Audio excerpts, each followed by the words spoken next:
Oi pessoal, tudo bem? Como é que vocês estão?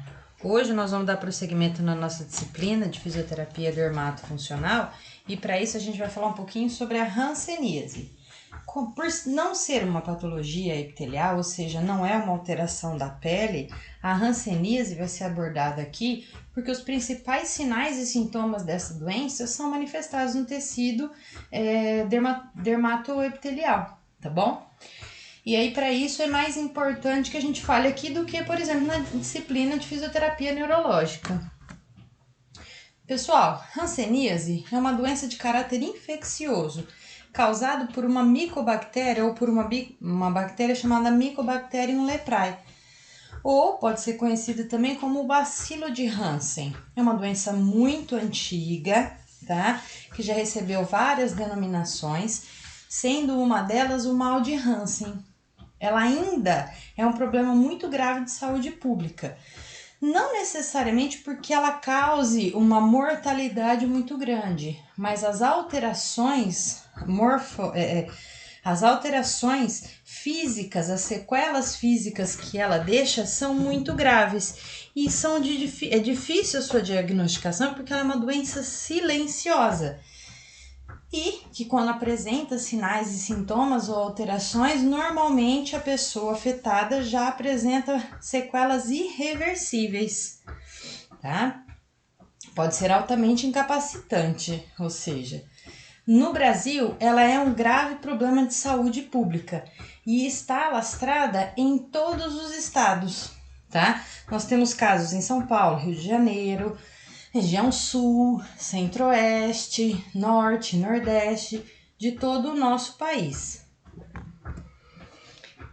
A imagem que nós temos numa pessoa portadora de hanseníase normalmente é uma pessoa que apresenta pústulas por todo o seu corpo com restos de exudatos, ou seja, com processo de liberação de exudatos, ou seja, de secreções purulentas.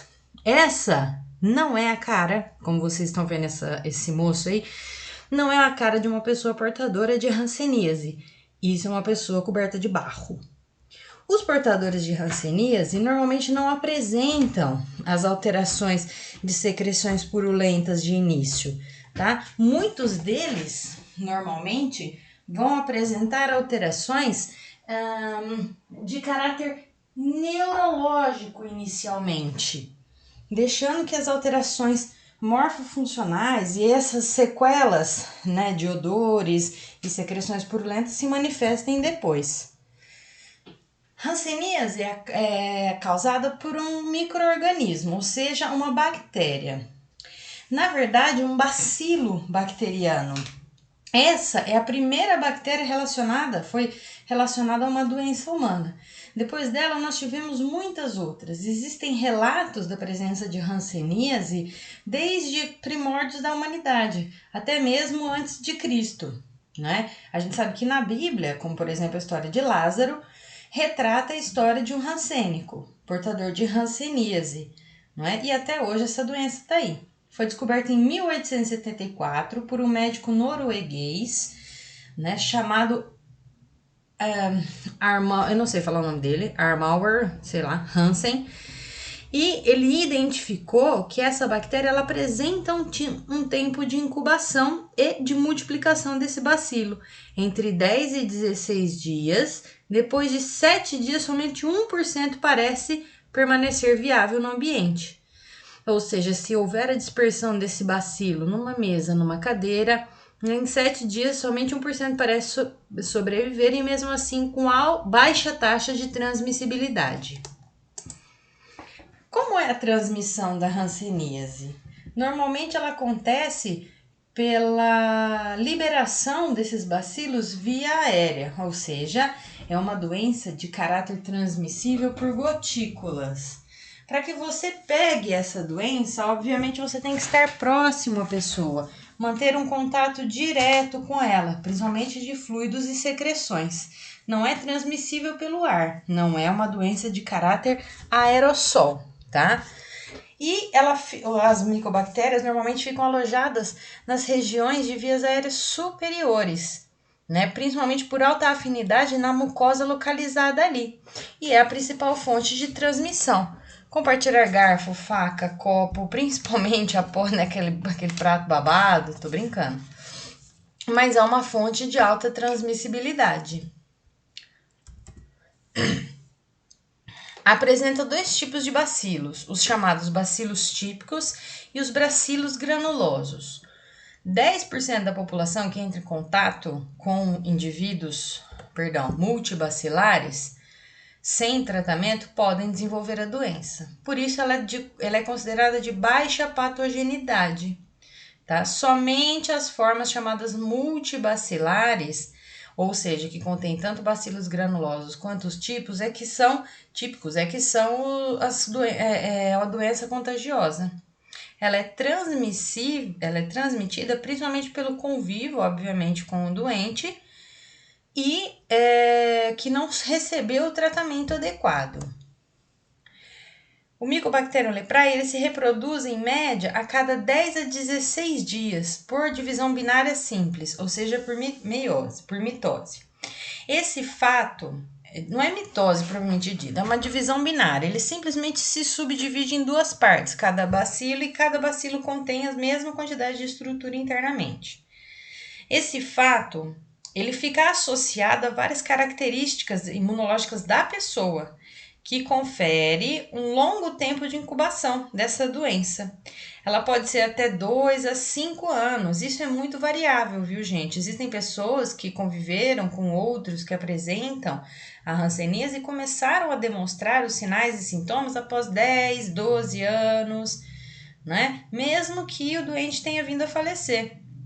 O risco de adoecimento por essa doença em relação à população geral é de 2 a 3 vezes entre os comunicantes, entre quem convive com o doente multibacilar, e de 5 a 10 vezes com o doente paubacilar, e de 5 a 10 vezes com os doentes, quem comunica ou quem vive diretamente com pacientes multibacilares. Eu vou explicar mais para frente a diferença entre paubacilar e multibacilar, tá? Então, imagina que nós temos aqui um doente bacifiliro com grandes quantidades do Mycobacterium leprae, do bacilo. Ele, em convivência geral com pessoas, a gente subentende que 90% não desenvolve a doença, mesmo tendo tido contato com a bactéria. Apenas 10% é que podem adoecer, gerando uma doença indeterminada.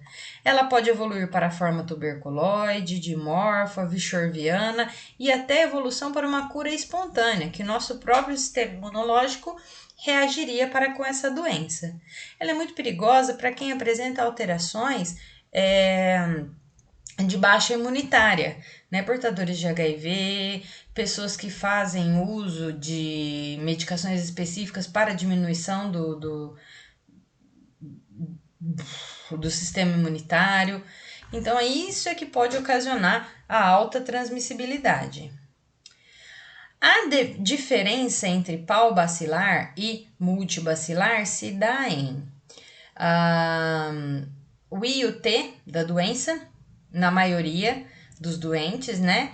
Eles apresentam até 5 lesões com alterações epiteliais, podem apresentar um tronco nervoso afetado, ou seja, um nervo específico, o nervo mediano, o nervo ulnar, nervo fibular, né? E a baciloscopia, que é o exame específico de coleta de linfa, ele vai dar como negativo.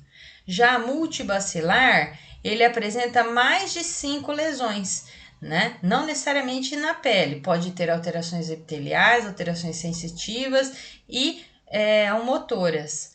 Um ou mais troncos nervosos afetados, normalmente locais separados, ou num pé, ou no outra perna, ou no braço, enfim.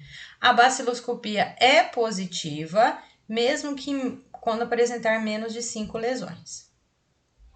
Essa doença ela se manifesta principalmente com lesões no tecido epitelial, tá? Que se apresentam com grande diminuição ou até ausência de sensibilidade. São as famosas manchas na pele, manchas esbranquiçadas ou outros tipos de coloração e que não têm sensibilidade. As principais manchas são as pigmentares ou discrômicas, né? Que são manchas esbranquiçadas ou com ausência de pigmento ou excesso de pigmento, mas que não apresentam uma sensibilidade adequada. As lesões em placa, lesões que se estendem em superfície por vários centímetros, pode ser de caráter individual ou constituir um aglomerado de placas localizadas naquela região. Pode ser em qualquer região corporal, região de dorso, tórax, abdômen, flancos, membros inferiores ou superiores, tá?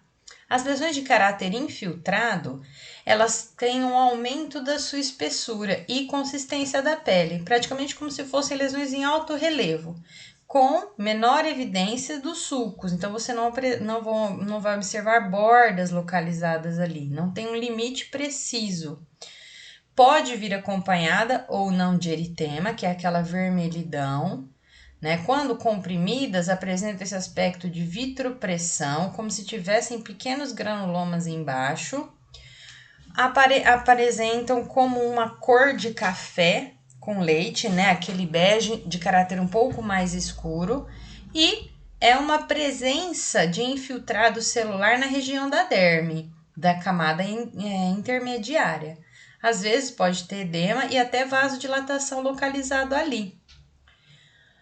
Lesões de caráter tuberculoide ou tubérculo são designações de desuso. Significava a presença de pápulas, nódulos e que não são classificadas hoje. Então, você pode descrever que existe uma lesão de caráter nodular, não é? E que normalmente apresenta um sinal cicatricial ao final da sua evolução.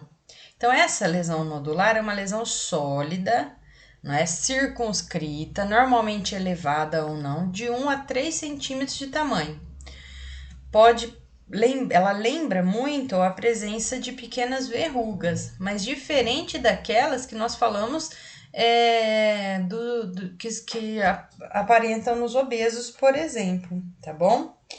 Esse é um processo que se localiza na região mais superficial, na epiderme, podendo atingir até a região da derme hipoderme, porque ela vai apresentar uma região de enraizamento, tá? Ela é mais palpável do que visível e também normalmente não apresenta uma sensibilidade bem descrita ali. Então, para que vocês entendam, aqui nós temos fotos, concordo que não estão muito bem nítidas, mas não está muito bem nítida, mas eu peguei do site do Ministério da Saúde. Então, a região é presença de nódulos, algumas pequenas manchas localizadas na região aqui, principalmente escápula, região do dorso, uma placa em que você observa todo um contorno na região do abdômen e uma área de infiltrado localizada aí no tecido epitelial. Essas lesões, elas ficam localizadas em qualquer região corporal, como eu falei, não tem distinção e nem preferência de local, tá bem? Ocorrem com maior frequência na região da face, orelha, nádega, braço, pernas e costas, e não necessariamente, por exemplo, na região interna de membros inferiores. Você dificilmente vai apresentar, mas existem, tá? Essas lesões na região, por exemplo, próxima das mamas. Na hanseníase, as lesões sempre apresentam alteração de sensibilidade. Você pode apresentar essas mesmas alterações, nódulos, pápulas, a presença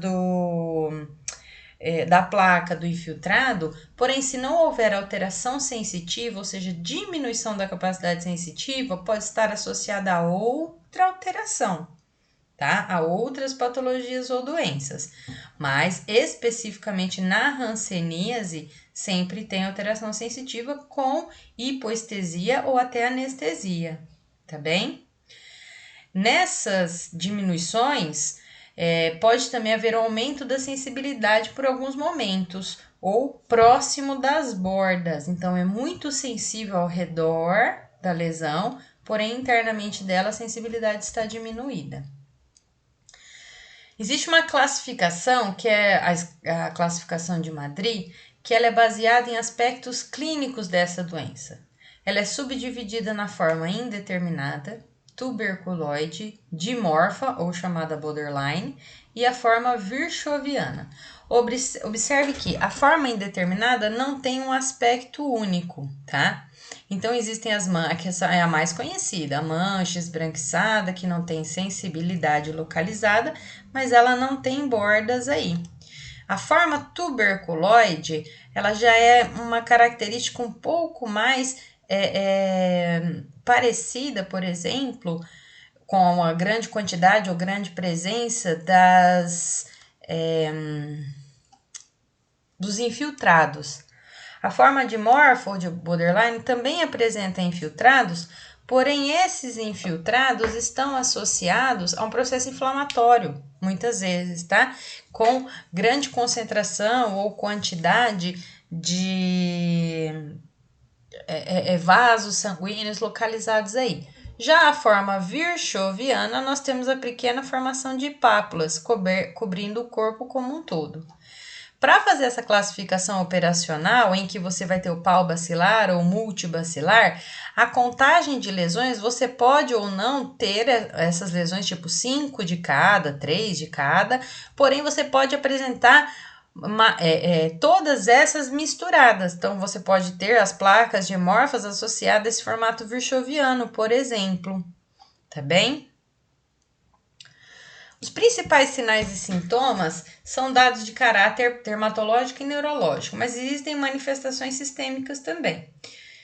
Na pele, nós temos as manchas esbranquiçadas ou até mesmo avermelhadas, formação de pápulas, infiltrados, tubérculos e os nódulos. De caráter neurológico, durante um processo de agudização da doença, vai existir um processo doloroso muito grande em todo o trajeto dos nervos periféricos, em especial na sua porção mais distal, com espessamento desses. Existe diminuição ou perda da sensibilidade e até mesmo perda e diminuição da força muscular localizada ali. Porque nós sabemos que o bacilo de Hansen, ele tem afinidade para as células do sistema nervoso periférico. E com isso ele vai causar uma degeneração dessas células ou dessas estruturas, fazendo com que haja, obviamente, lesões irreversíveis com diminuição de impulsos motores e impulsos sensitivos. Existem também diminuição e perda de sensibilidade, força muscular, principalmente na região de olhos, mãos e pés, tá? São as regiões mais acometidas. Eu vou falar mais para frente, mas observe que só por essa característica, um diagnóstico diferencial e um erro muito grande é que muitas vezes os pacientes portadores de hanseníase são classificados como pacientes diabéticos. Né? Você está com diabetes, por isso que você está com essa neuropatia. Não é? Porém, não precisa fazer o exame baciloscópico e fazer a avaliação, né, glicogênica e insulínica do paciente para poder classificá-lo como diabético, que também é uma doença de alta prevalência, porém não transmissível, e da hanseníase. Os caráteres sistêmicos da hanseníase, principalmente da virchoviana, são as manifestações viscerais de caráter importante: febre, mal-estar, localização de dor em regiões, em órgãos internos, né? Essa dor exagerada em várias regiões. A alteração de globo ocular, alterações de laringe, existe muita disfagia, o paciente não consegue engolir a comida, alterações de fígado e baço, né? Disfunções da suprarrenal. Sistema vascular periférico também fica diminuindo, ocasionando alterações de perfusão, alterações nos linfonodos e principalmente na região testicular do paciente, quando este não for tratado. Considera-se um caso de hanseníase a pessoa que apresente um ou mais dos seguintes sinais, ou seja, um sinal já é o suficiente: lesões ou uma lesão, ou áreas da pele com alteração de sensibilidade, sempre pode ser uma dor muito localizada associada a uma lesão, ou quando está numa fase agudizada, óbvio, ou uma diminuição de sensibilidade nessas formações, nessas placas, nessas manchas da pele.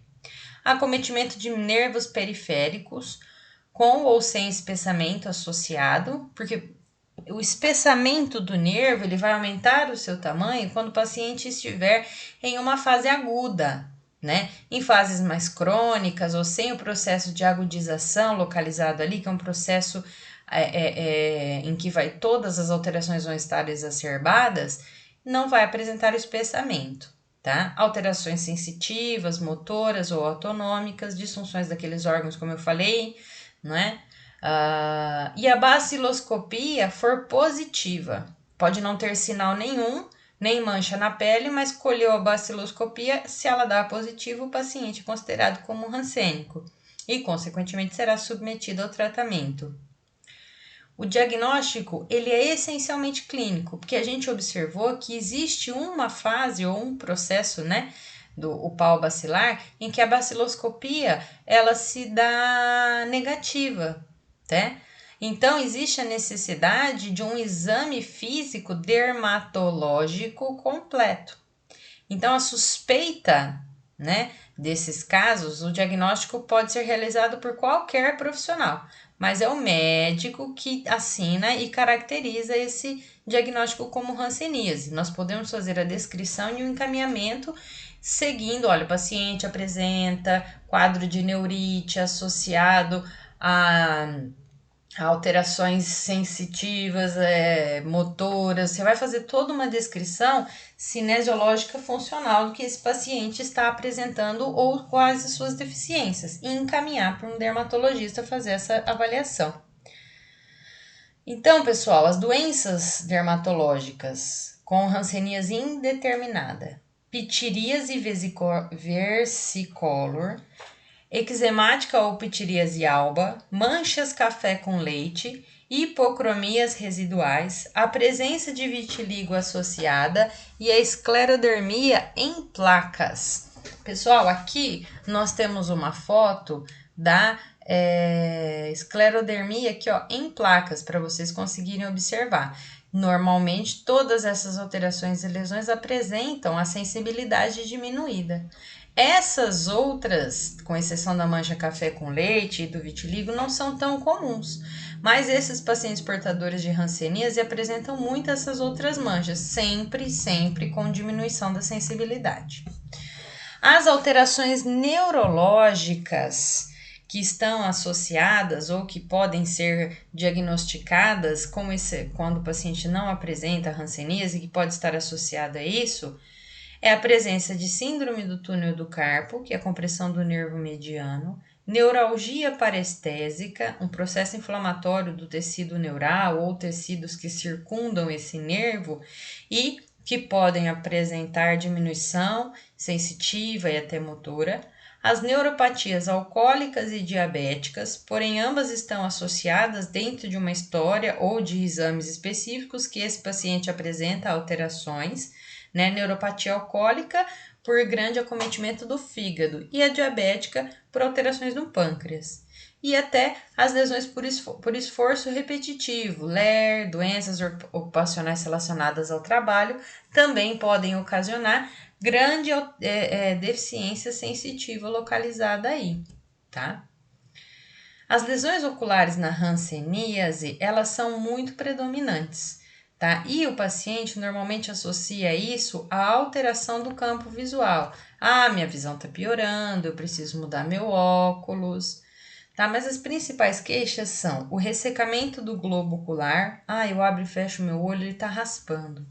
Uma lacrimejação constante, a diminuição da visão, como eu disse, grandes quadros de coceira ou irritabilidade do globo ocular, uma ardência que não tem uma causa determinada, sensação de queimação também, grandes quantidades de secreção. Então, ao acordar, né, aquele ranho que fica no cantinho do olho, ele é em grande quantidade, bem como a presença de fotofobia, dor durante a exposição dos olhos em regiões que tem muita luminosidade, tipo sair meio-dia na rua. Podem apresentar também lesões do nervo facial, que predeterminam com paresia do orbicular do olho, né, e até tardiamente o lagoftalmo, tá? O lagoftalmo é esse aqui, ó. Paresia do nervo ocular faz com que você não tenha a oclusão completa das pálpebras, o que causa um ressecamento do globo ocular, porque esse está exposto o tempo todo ao ambiente externo, tá?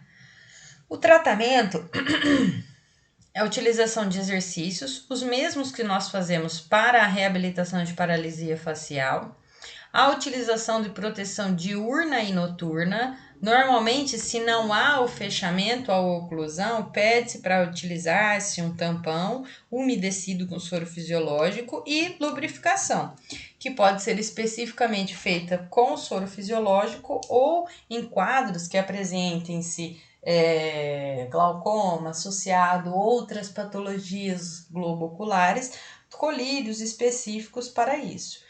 Pacientes, muitos deles fazem uso de 2 a 3 colírios no dia, tá? Então faz o uso do colírio do glaucoma, do aumento da pressão, do não sei o que lá, e faz também o uso de colírio específico para manter a hidratação do globo ocular.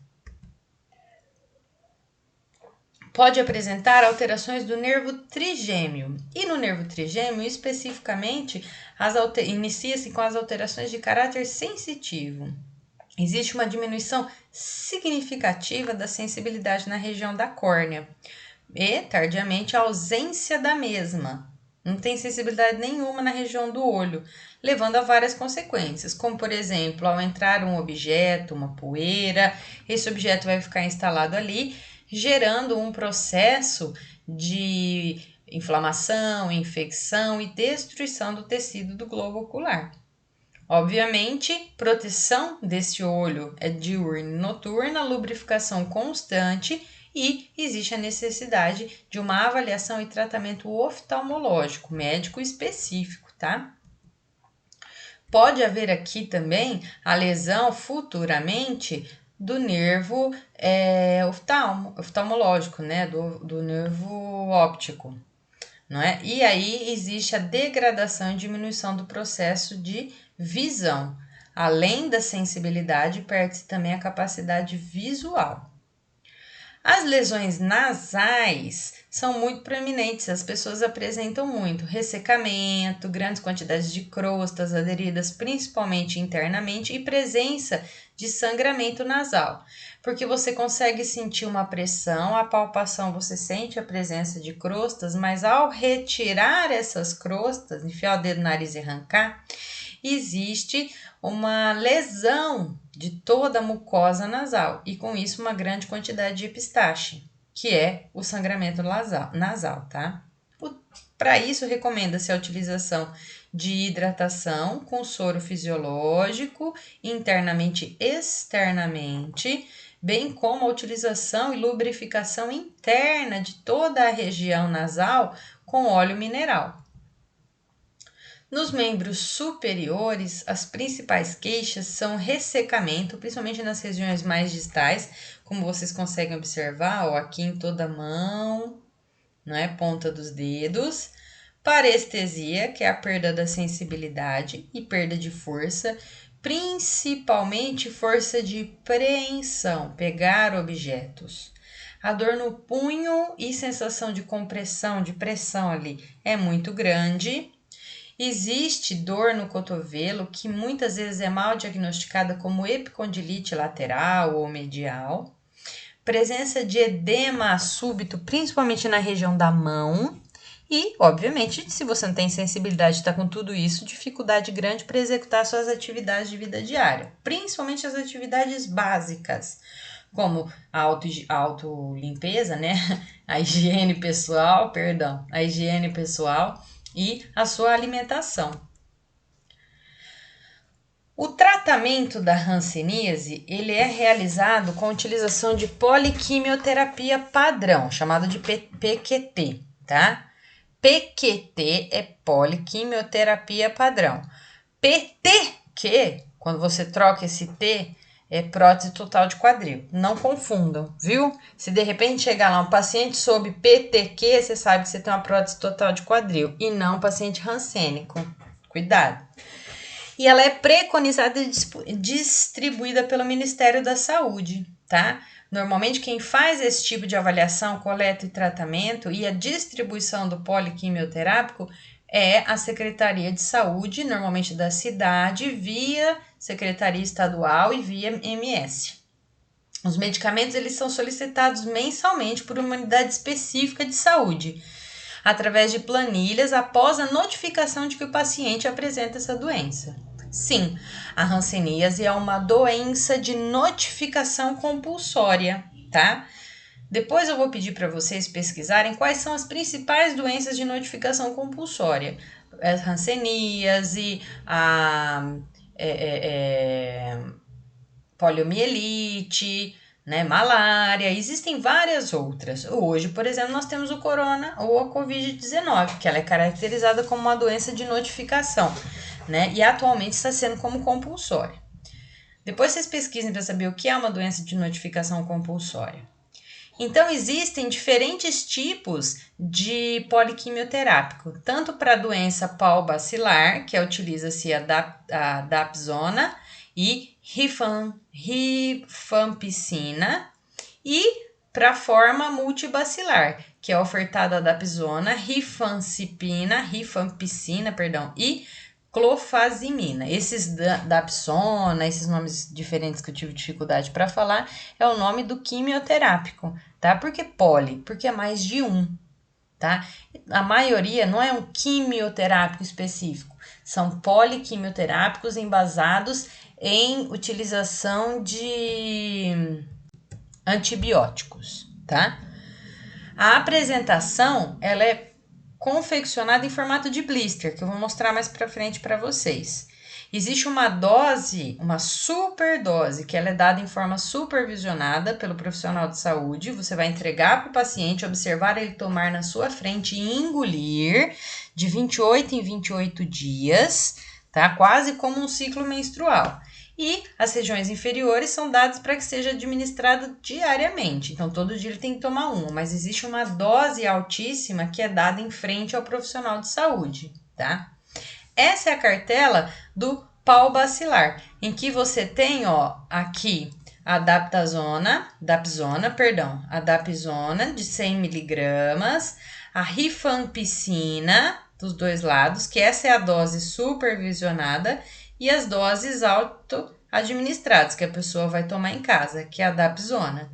Mas esse aqui, obrigatoriamente, tem que ser feito na frente do profissional de saúde. A multibacilar, a dose supervisionada, ela é maior, né?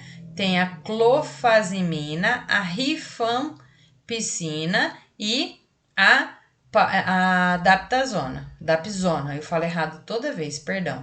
E existem, ó, 2 comprimidos auto-administrados que essa pessoa vai tomar em casa, não é? Ao longo dos 28 dias. O fluxograma da hanseníase é: quando apresentam-se casos de hanseníase diagnosticados ou suspeitos, existe essa classificação operacional, que é feita a coleta de dados, onde é feito o exame físico, bem como a coleta da baciloscopia, né? Então, se existem mais de 5 lesões, menos de 5 lesões, né? Fazer toda a coleta de dados e inicia-se imediatamente o poliquimioterápico para cada um dos casos. É feita a notificação após o primeiro poliquimioterápico. Esse paciente toma a dose e já é notificado nome, PFJ, né, SIC, RG, CPF, informado ao Ministério da Saúde que essa pessoa apresenta alteração à doença, não é? É feita a avaliação do grau de incapacidade e é encaminhado, inclusive, para outros órgãos competentes para avaliar graus de incapacidade ou alterações físicas e funcionais. A forma pau-bacilar passa por um tratamento de 6 doses, que dá de 6 a 9 meses. Porém, a multibacilar, ela recebe o tratamento com 12 doses, podendo ser extensível para até 18 doses, ou seja, de 12 a 18 meses, tá? E aí, após isso, é feita uma nova avaliação e esse paciente pode receber alta, ou seja, ele está curado, ele não apresenta mais a doença. Quando existe uma nova avaliação com a baciloscopia positiva, é considerado um multibacilar, independente da quantidade de lesões. Tá? Se tem uma lesão e baciloscopia positiva, multibacilar. Se tem várias lesões e não tem a baciloscopia positiva, segue aquela tabela que a gente falou anteriormente. Existe uma necessidade de fazer uma vigilância de contato, ou seja, um exame dermatoneurológico das pessoas que têm contato direto, bem como orientação sobre a transmissão da doença, todos os sinais, os sintomas, tá? E até a aplicação de teste de BCG nos casos indicados, né? A esposa que dorme na mesma cama, que tem contato físico com o seu marido, ou o marido que tem contato físico com a esposa, tá?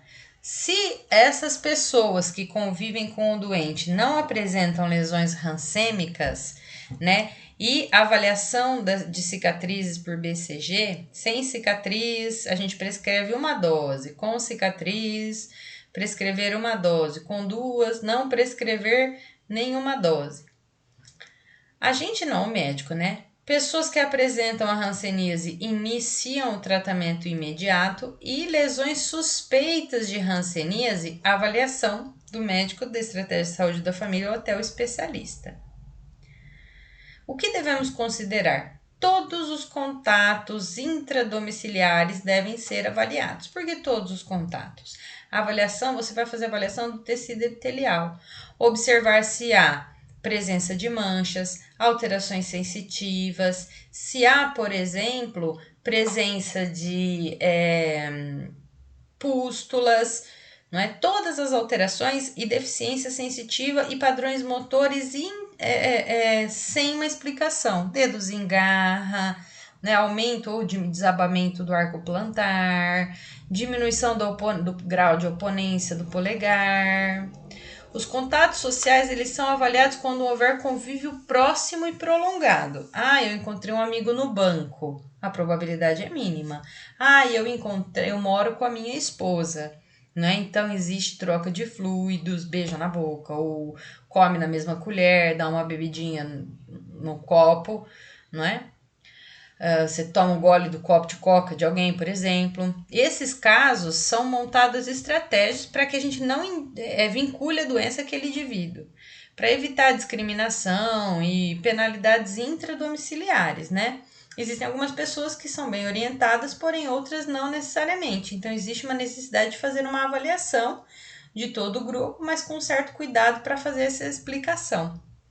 Pode ser feito, por exemplo, uma ação coletiva no bairro, nas pessoas. A gente vai fazer uma avaliação, ver quem tem, quem não tem, todo mundo gostaria que a senhora participasse. E aí existem outras estratégias que as equipes que trabalham com hanseníase orientam para ser feito.